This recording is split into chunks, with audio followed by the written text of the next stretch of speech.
Hello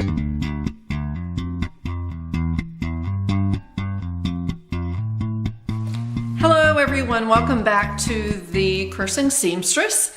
I think it's been 2 or 3 weeks since there's a glare on my glasses, since I made a video, but I'm back again with a short video. I've had a lot going on. My 86-year-old mother was hospitalized. She fell at home and fractured the very top of her left humerus.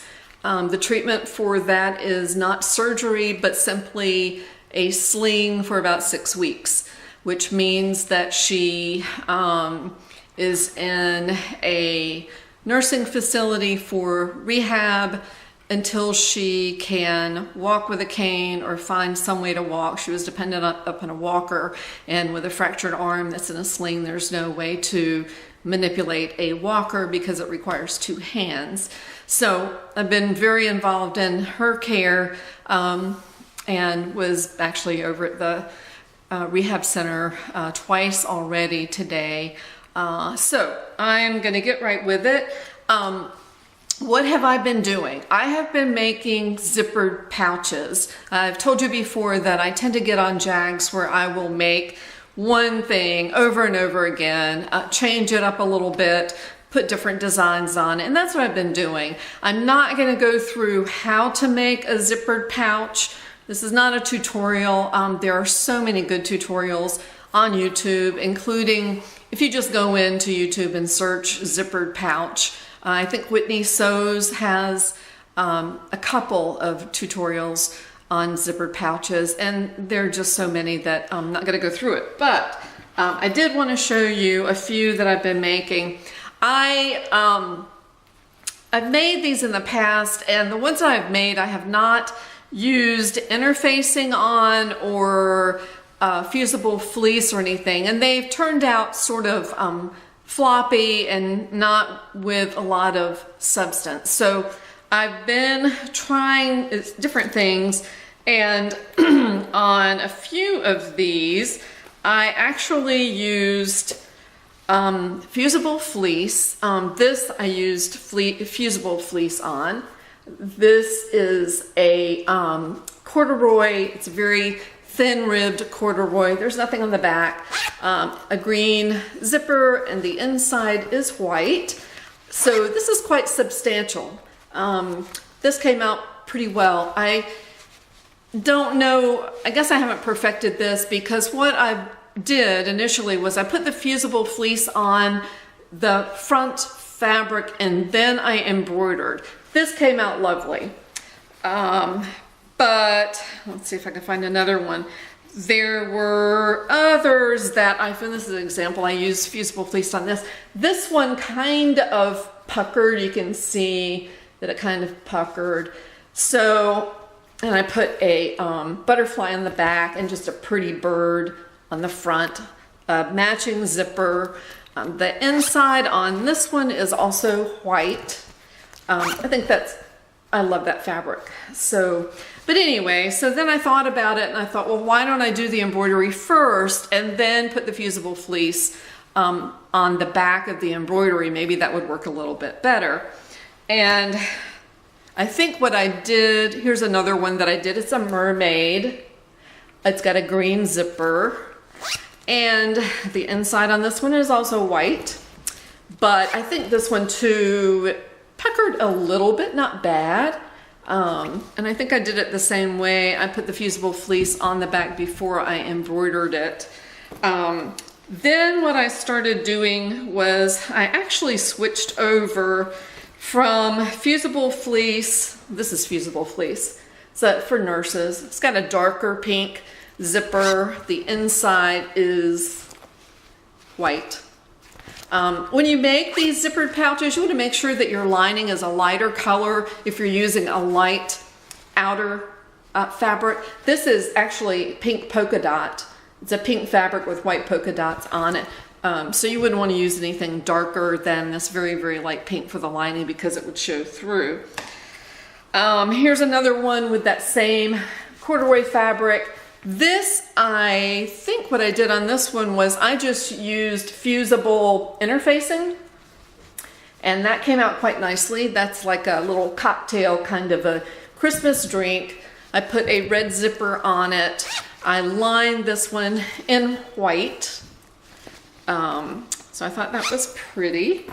This I used just interfacing on. This, you see this kind of a print all the time with the girl and boy deer. And I think the inside of this is the same as the outside. It's like a muslin kind of a cotton fabric. I got that fabric at Walmart. This is the Disney fabric that I got from a sheet, and I love this fabric. This has Mom written on it with some flowers on it, and this I just used iron-on interfacing. It's got a purple zipper, and the inside is white on that. The next one is that same pink with the white dots on it, and that's a heart and the breast cancer awareness symbol. I used an off-white, kind of a beige zipper. The inside fabric is white. Here's another one. I did a couple like that. This, and I did another one, so I've got 3 of those. This is a design that I digitized myself. It is Little Piglet. Remember him from Winnie the Pooh. This is the original, one of the original drawings by Zippered, who illustrated the original A.A. Milne books. And I like those illustrations so much better than the Disney. I put a yellow zipper on there. The lining is white. The way that you do these is you can do them all kinds of ways. Some of the tutorials will tell you that it's better to use a zipper that is longer than the width of your fabric. You can certainly do that, and I've done that up until now pretty much, but when you do that, you're going to be sewing over the zipper itself, the plastic, and I think I've broken probably in total maybe 3 needles doing that, so you will have that risk of broken needles. What I did with these is I cut the width of the fabric to about 7 1/4, and I used a 7-inch zipper. And there's just one formula that you need to remember when you are lining it up, and that is you put, I just lie it on my sewing table. The very front outer piece goes down first with this side facing up. The zipper goes facing down, and the lining goes face down. And you stitch across the zipper and top stitch it, iron it, top stitch the one side, and then you follow the same instructions for sewing the other side of the zipper, and that is that you will put this side up, and then you will put your zipper down, which is already connected to what you've already sewn, and then you will put the lining face down again, stitch again across there. And if you can just remember, I have to remind myself every time when I sew one that that's the order that they go in. So anyway, I've had a good time doing those. I'm gonna do a whole bunch more. White fabric is easy to find pretty much at fabric stores or at thrift stores.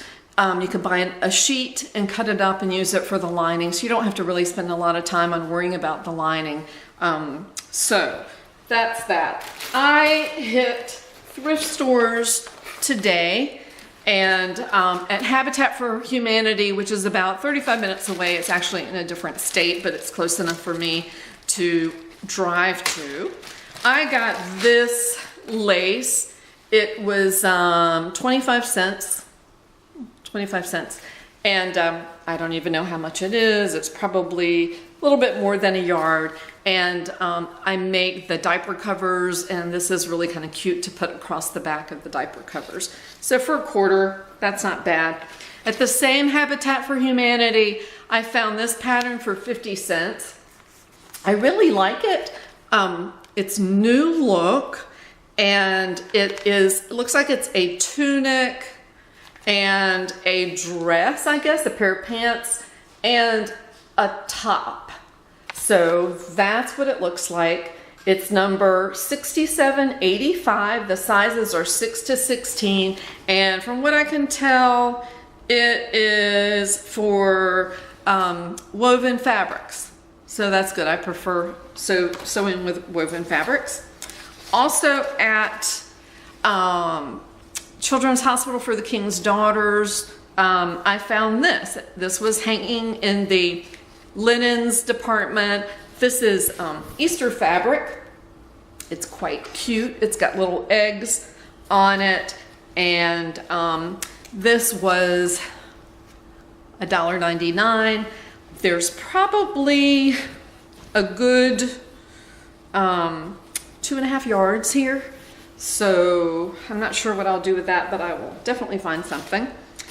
At CHKD in the town close to me, just the other day, yesterday as a matter of fact, I picked up some patterns for a nickel. Usually they're a dime. I paid a nickel. This is a Simplicity 5803 in a size 6. And it's a robe, a set of pajamas, button up the front pajamas, long sleeve, short sleeve, a shorter robe, and I think that's it. So that's what that looks like. And I have a grand boy who's wearing a 5 now, so this will be good for him pretty soon. I found a very easy Vogue. It's $94.32 for a wrap skirt. That's what that looks like. I like it. Here's the line art on the back. Its size is 8, 10, and 12. I think that's kind of classic. It looks like it's maybe a decade or more old, but I think it's still current to wear. This is a McCall's size 8, 4133. A girl's, this looks like it's from the 80s. It's got the real kind of wide shoulders. I don't really care for the jacket very much, but I do like the shorts and I like the skirt on here. Here's the line art on the back. Pants, skirt, blouse, and jacket. So I can see me sewing that up because it looks really quick. All right, that's all I have today. I appreciate your watching. Check out some of the tutorials on those zippered pouches. And if you enjoy doing that kind of thing, I sure do, because it gives me a chance to use all kinds of embroidery designs or appliques, and I like doing that to customize and make each little pouch a little bit different. So thank you for watching, and tune in. I'll be back in another couple of weeks with another video. Goodbye.